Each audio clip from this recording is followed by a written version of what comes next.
Tara mga quiz, sakol tayo. Uy, Let's go. akin yun eh. Hello mga quiz! Isang trending na bululuhan dito sa Quezon City ang i-feature natin today. Tara samahan niyo akong mag-food trip. Hello mga quiz! Tara, food trip tayo. Let's go!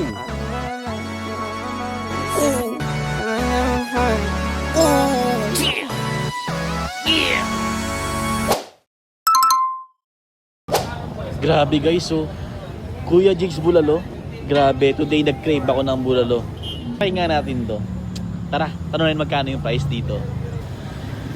Grabe, ito pala yung bulalo ni Kuya Jigs. So, kuya, magkano nga yung bulalo dito? May kakopol ka. Meron. Sa yung couple goals na lang orderin mo. Good for two. Only rice. Only soup. May dalawang bone marrow. Ayun. Kuya, yun ang ordering ko. Yung pata nga dito is 850.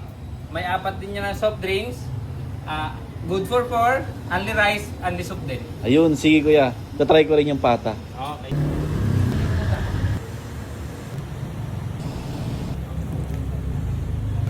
Kuya, ito na ba yung couple goals na bulalo Yes mo? sir. Ito na yung couple goals. Hello mga quiz, andito tayo sa Kuya Jigs Bulaluhan. Siyempre guys, itry natin yung kanilang patok na bulalo. At siyempre, yung crispy pata. So, ito guys, try natin. Ito guys, yung couple goals bulalo nila. For only 315 pesos. Grabe guys, meron siyang dalawang kanin, may only sabaw, at siyempre, couple goals bulalo for 2 persons. Siyempre, meron na rin siyang soft drinks na dalawa. Yung bulalo nila, lasang-lasa ko yung beef flavor. Grabe guys, ang sarap nito. Tapos, yung alat niya saktong-sakto lang. And then, very flavorful. Grabe guys, malinamnam yung sabaw ah. Tapos, ang lambot nung meat niya. Yung pinakabaka, ang lambot. So guys, panalo.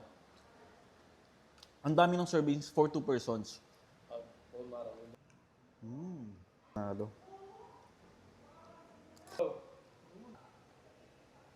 Try naman natin itong crispy pata mga quiz.